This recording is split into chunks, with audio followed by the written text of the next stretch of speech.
Ghost of Yotei has been out for a few days now, and I think it's safe to say that people are loving it. I don't think there was any doubt that this was going to do numbers, but nevertheless, it's been received really well. This feels like a true PS5 generation game that's right up there with Spider-Man 2 and God of War Ragnarok in terms of quality. I've been able to sink about 10 hours into the game so far, and I've been really impressed with everything I've played. So in this video, I'm going to go over my early impressions of the game so far, what I've liked, a little bit of what I didn't like, and eventually I'm going to do a full review of the game after I beat it. If you're new around here, my name's Jared, and this is GameScope. We have a weekly series where I dive into 3 of the biggest stories in gaming that week, and we're working on uploading some game reviews and other miscellaneous videos as well. So if you watched until the end of the video and enjoyed it, please make sure to give it a like, and subscribe for more videos in the future. Alright, let's dive in first with the story. Quick note, I'm not going to spoil any of the story really, outside of the first hour and how it sets up the story for the rest of the game. So if you want to skip ahead, I'll leave a timestamp right here, as well as chapters in the video. Overall, I love the introduction of this story and how it just throws you right into the action. They don't spend a lot of time setting up Atsu's quest for revenge, and instead just show you this brutal cutscene right away of her family being murdered, and it just gives you her motivation like instantly. This works really well for me because as you progress in the game, you're able to access Atsu's memories, and that's where a lot of the character development, motivation, and hatred for the main villain is actually formed. It's just a really cool way to tell the story, and it really feels like the game just respects your time.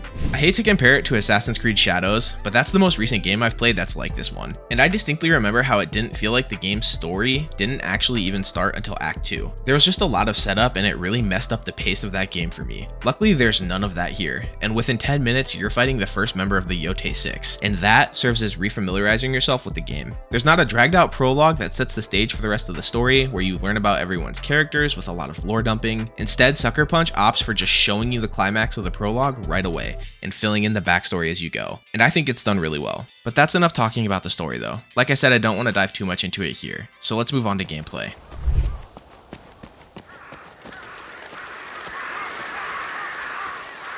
Alright, so first things first, this game is so beautiful. I'm not somebody who takes a lot of screenshots on the PlayStation or messes in photo modes unless it's for a trophy, and I've spent probably a good half hour just taking cool pictures. The graphics in this game are just absolutely unreal. I want to get a PS5 Pro just so I can play this game. So yeah, I just wanted to get that out of the way first because this game is gorgeous and I've not had any problems running it at all. The game also feels really polished. I haven't run into many bugs besides one after defeating a Ronin, who he kneeled down to be interrogated and the cutscene wouldn't start for me. However, I went back a few hours later and redid the fight and then the cutscene worked fine. There's also a little bit of clipping here and there throughout the game you'll probably encounter, but for me it was negligible at best, and it never really bothered me. I'm probably a little biased, however, because I'm not the type of person that really cares about graphics. Nothing wrong with people that do, just my personal preference. I care more about gameplay than the graphics, and so I'm a lot more willing to overlook that kind of stuff than most. Ghost of Yotei has expanded on the original's formula in many ways. One of the reasons I love Tsushima so much was because the side content in that game never felt like a chore. Even just sitting in a hot spring, you had the choice to reflect on recent events or think about Jin's past, and it just added this layer of depth to the game that I really enjoyed. Thankfully, you will be doing a lot of those things in Yotei as well. There's still bamboo strikes, hot springs, altars, shrines, and even foxes that we all know and love. But they've also added quite a bit to the game that adds even more to the experience. For starters, there are bounties now, which are a ton of fun to do. They're sort of like duels from the first game, except you have to do some platforming or puzzle solving sometimes to get to the fight. They also added in a bunch of features with the PS5 DualSense that work really well. You light fires at camps, cook food, forge weapons, and do these Sumi-E paintings with like the touchpad and the motion controls on the controller. At first I thought I'd hate it, but I quickly realized that it's really interactive and breaks up a lot of the monotonous gameplay that you would do otherwise. I'm sure some people will be annoyed by the touchscreen functionality, but for me personally, I liked it and I think it works. Another really cool mechanic in the game involves having a wolf that fights with you sometimes. The wolf has a skill tree that you unlock points in by completing these mini missions where you usually wind up just like hunting a group of soldiers with the wolf. It's a fun time, and as you level up the wolf, it will randomly come and join you in fights or help you out if you get downed by an enemy, and it's just a cool mechanic. It's not overpowered really either because the wolf isn't with you at all times. You actually only have a chance of it spawning if you meet the conditions for it to in the skill tree. One thing that I was surprised about with Ghost of Yotei is that it has some light RPG elements that actually work pretty well. You get a lot of dialogue options in this game with every conversation, and a lot of them feel consequential in some way. Obviously, it's not like you can change the course of the story with what you choose, but it's a nice touch to be able to choose to be nice or harsh, or to say something different given the situation. Oh, there's also this really fun coin game that you can play called Zeni Hajiki. I'm probably mispronouncing that, but basically there's a bunch of coins on a table and you have to hit another coin with the coin that you flick, but it can only hit one coin, and if it falls off the table or hits more than one, you lose your turn. It's actually a ton of fun, and I spent a ton of time playing it the other night. In a way, it kind of felt like I was playing The Witcher 3 again. Not that it's anywhere near as in-depth as The Witcher 3, but it was cool to just kind of get lost in a side game for a while, and I just like strayed from the beaten path and happened to stumble upon this quest that like opened that game type to me, and it was really cool that it happened, and I had a fun time that night. I do want to touch on a few critiques that I have of the game, just to be fair and not spend my entire time gushing over it.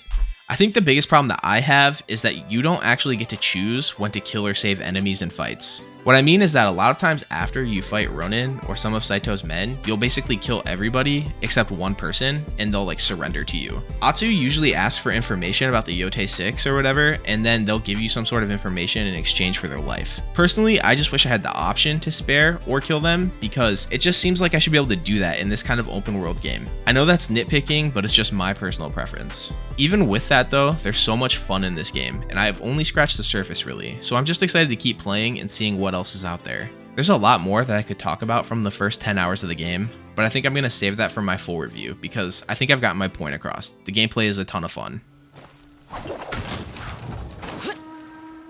Something there.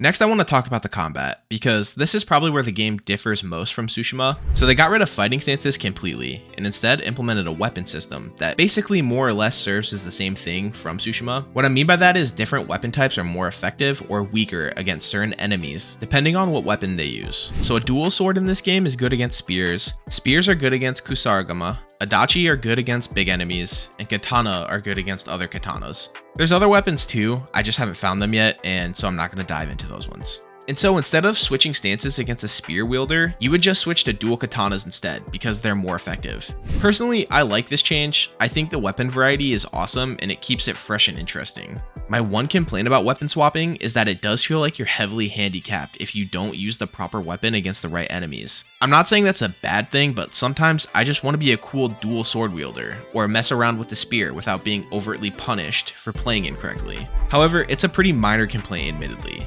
Otherwise, the combat feels really good. Atsu's animations and fights really feel like there's a weight behind each of her hits, and there's a bunch of cool little details in combat that just add to the overall feel. So yeah, those are my early impressions of the game so far. I have a lot more to say, but I'm going to save it for my full review, which I'll do after I complete the game. If you're on the fence about getting Ghost of Yotei, I'd say that it's definitely worth your time.